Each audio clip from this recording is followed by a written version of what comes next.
May we know who are these sinasabi mong may mga involved na mga senador? Sabi ni Senator Marcoleta kahapon, ligtas ka na. Hindi po ito totoo. Si Senator Jinggoy Ejercito Estrada, Senator Joel Villanueva, si Senator Jinggoy po ay nagbaba ng 355 million ngayong 2025 sa mga ilang projects sa Bulacan. Ito ang Wow Trending. Kung kahapon ay hindi kasama si Senador Jinggoy Estrada at Senador Joel Villanueva sa mga pangalang binanggit ni Curly Discaya sa kanyang sworn statement, ngayong araw idinawit ni Engineer Bryce Hernandez ang dalawang senador na sila si Senador Jinggoy Estrada at Senador Joel Villanueva. Sa binasang sinumpaang salaysay ni Bryce Hernandez, sabi ni Senador Marcoleta kahapon, safe ka na Senador Jinggoy Estrada, hindi po ito totoo. Si Senador Jinggoy Estrada po ang nagbaba ng 355 million ngayong taong 2025 sa ilang project sa Bulacan. Kasunod ng pagdawit ni Engineer Bryce sa dalawang senador, hiniling ng Infracom na huwag ibalik sa Senado si Bryce Hernandez. Ito ay matapos na magpahayag ng pangamba si Bryce Hernandez sa kanyang kaligtasan matapos pangalanan ng mga senador na sangkot umano sa palpak na flood control project sa Bulacan. The committee commits to your safety and safety of your family. We will coordinate with the Senate Blue Ribbon Committee to ensure that you remain with the House. Saad ni House Infracom Committee Co-Chairperson Representative Terry Ridon. Dito nga ay dismayado ang mga netizen at ayon pa sa kanilang komento, papayag naman ang Senado dahil tuta ni Tamba sina Soto at Lacson, kaya siguradong absuelto ang mga congressman. Labanan na ng mga buwaya sa Senate at Congress. Siyempre, pag binalik yan sa Senado, hindi na siya makapagbasa ng ayos na script niya na binigay mismo ng House. Wala akong kinakampihan dito, naway lumabas yung totoo at sana may managot na parang dog show na lang din. Ang nangyayari, walang nananagot na pagturuan lang. Grabe ang twist, nakapunta lang dyan, bigla nang nasali ang pangalan nung nagpakulong sa kanya doon sa Senado. Hindi nakapanipaniwala ang pinagsasasabi ng mga tao na ito. Dahil nilaglag ng mga Diskaya ang Kongreso, ngayon nilaglag naman Hernandez ang Senado. Kung hindi nagpalit ng liderato ang Senado, alam na kung sino talaga ang utak sa katiwalian. Siko, Tambaluslos at BBM. Kaya biglang nagbalasahan upang safe na naman sila. Zaldico biglang sumulpot ng matapos ang balasahan. Sa lahat ng mga senador at congressman DPWH na involved sa flood control, controversy ay magbitiw na kayo sa inyong tungkulin dahil mga Pilipino ay wala ng tiwala sa inyo dahil sa kabila ng kayo ang dahilan kung bakit hanggang ngayon naghihikaos ang bansang Pilipinas. For delikadesa, mag-resign na kayo at wag nang magtago sa abroad. Yan ang sinasabi ko pag nagpalit ng liderato ang committee, panibagong panimula ulit. Yung mga nabanggit na mga asawang Diskaya mapapawalang sala at mapapalitan ng mga bagong sangkot sa anomalya sa flood control projects. Kaya walang pag-asenso ang Pilipinas, alam naman natin na sila ang magnanakaw, ayaw pang ipakulong. Huwag nating gamitin na tayo ay demokrasya kung harap-harapan naman tayong ninanakawan ng mga nasa gobyerno. Minsan gamitan naman natin ang batas na bakal ang namumuno. Nakikita naman natin kung sino ang nagnakaw at binigyan ng salapi. Kita nyo yung batas sa ibang bansa kapag kurap, bitay, firing squad, pugot ang ulo. Sana ganun din dito sa ating bansa. You will remain with the House for as long as needed. Thank you, Your Honor.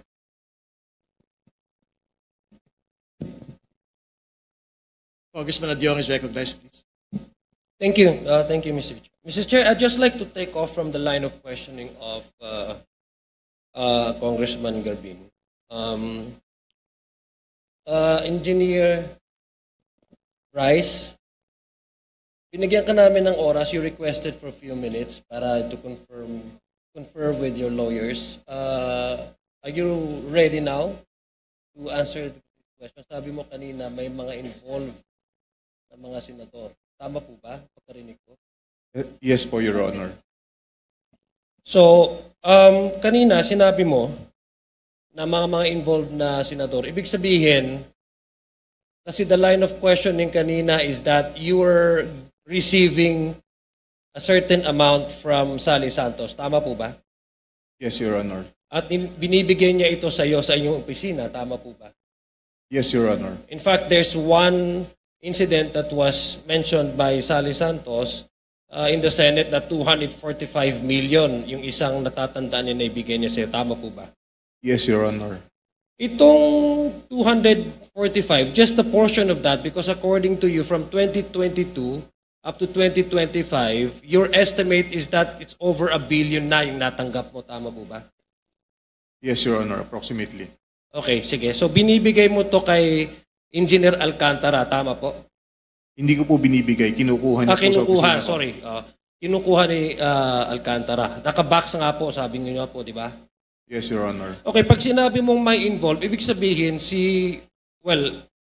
logic would dictate and you don't need to be a rocket scientist para to assume that yung binibigay ay may hati-hati. Tama po ba? May breakdown.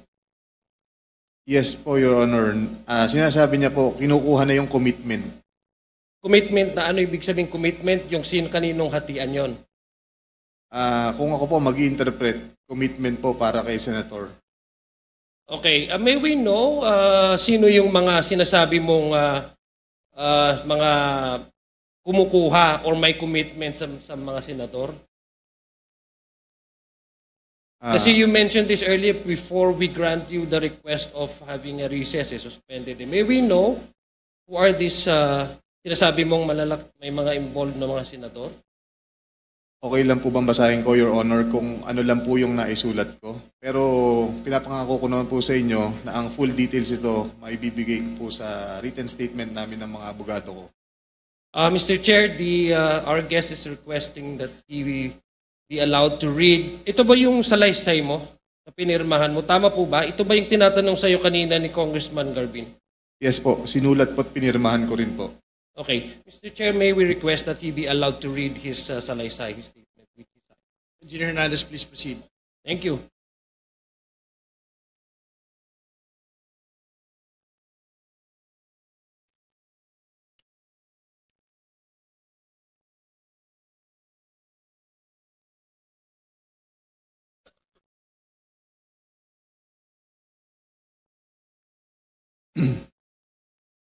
Good morning, Your Honor, Mr. Chair. Ako po si Bryce Erickson Hernandez, dating Assistant District Engineer ng Bulacan 1st District Engineering Office.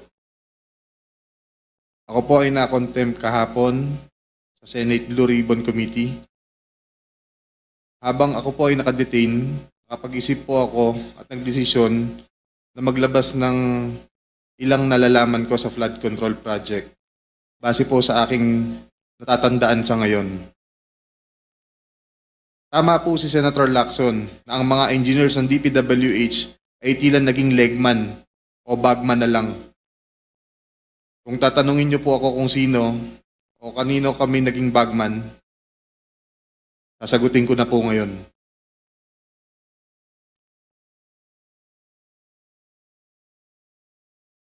Sabi ni Senator Marcoleta kahapon, ligtas ka na. Hindi po ito totoo.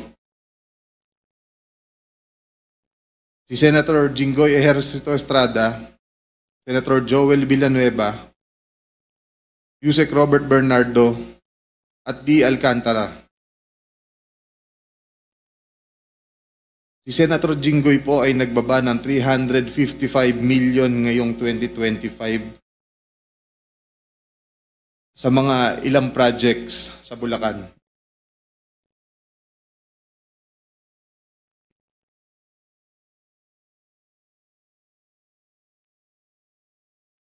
At ang sabi po ng boss ko dito ay 30% ang commitment dito. Ang mga projects po na to ay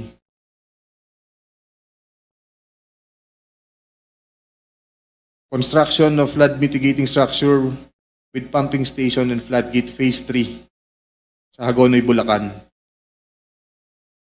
Flood control mitigating structure with pumping station and floodgate sa Malolos, Bulacan. Hindi ko na po babasahin lahat to. Isasama ko po to sa aking written statement. No, mahalaga pong basahin yung buong listahan ng mga proyekto.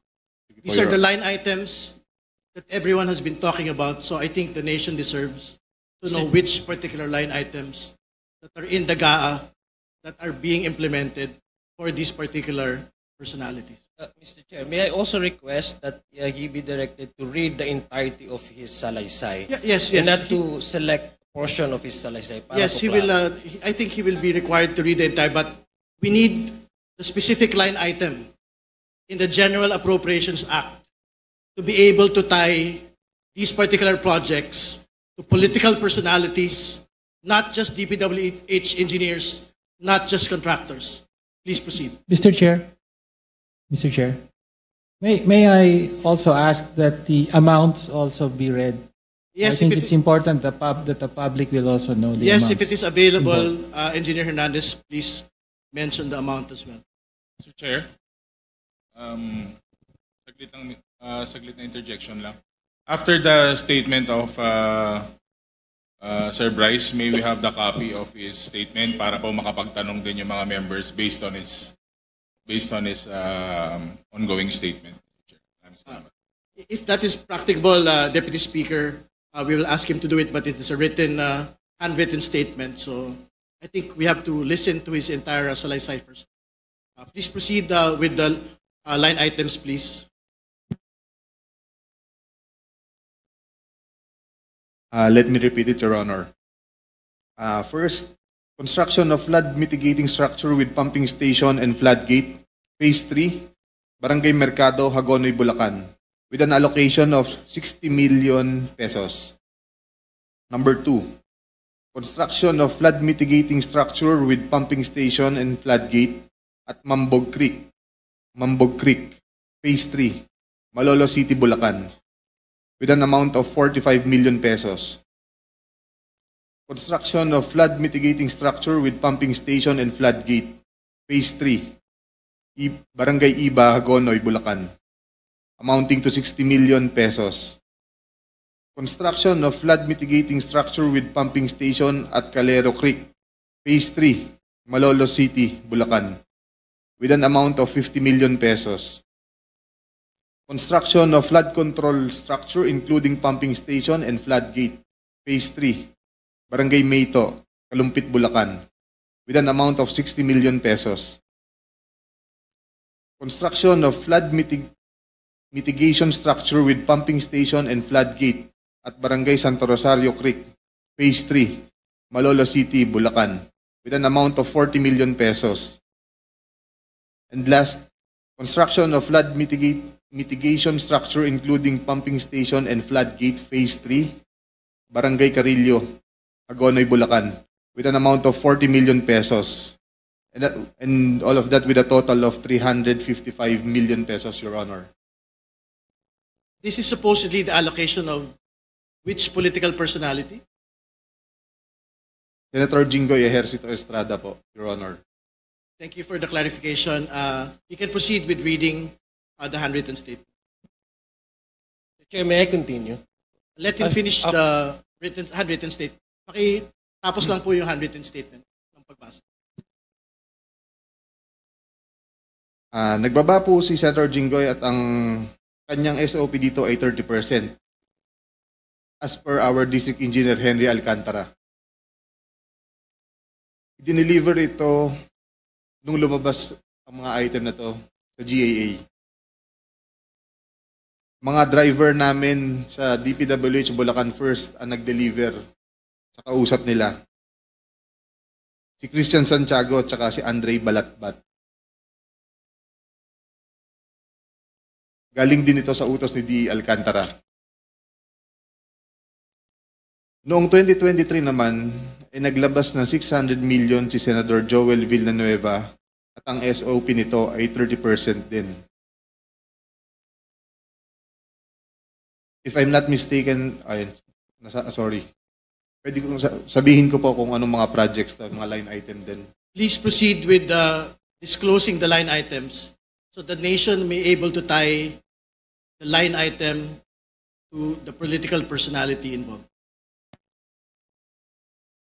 First, rehabilitation of flood control structure along Balagtas River, Barangay Panginay, Tuwawa, Phase 3, Balagtas, Bulacan, with an amount of 75 million pesos. Construction of Bukawe River Flood Mitigation Structure, Station 12, plus 589 to Station 12, plus 739, at Barangay Bambang, Bukawe, Bulacan, with an amount of 75 million pesos. Construction of Bukawe River Flood Mitigation Structure at Station 4 plus 204 to Station 4 plus 354 at Barangay Turo, Bukawe, Bulacan, with an amount of 75 million pesos. Construction of Bukawe River Flood Mitigation Structure at Station 3 plus 036 to Station 3 plus 236 at Barangay Kaingin, Bukawe, Bulacan. Construction of this also has an amount of 75 million pesos. Number 5, construction of Bukawe River Flood Mitigation Structure at Station 5 plus 466 to Station 5 plus 667 at Barangay Bunlo, Bukawe, Bulacan, with also an amount of 75 million pesos. Construction of Balagtas River Flood Mitigation Structure at Station 3 plus 533 to Station 3 plus 683 at Barangay Santol, Balagtas, Bulacan, with an amount of 75 million pesos also. Construction of Balagtas River Flood Mitigation Structure at Station 7 plus 654 to Station 7 plus 804 at Barangay Dalig, Balagtas, Bulacan, also with an amount of 75 million pesos. And last is the construction of Balagtas River Flood Mitigation Structure at Station 14 plus 124 to Station 14 to 200 plus 274 at Barangay San Juan, Balagtas, Bulacan, also with an amount of 75 million pesos. And all in all with a total of 600 million pesos. Can you state again for the record the total amount and that this is the projects for which particular political personality?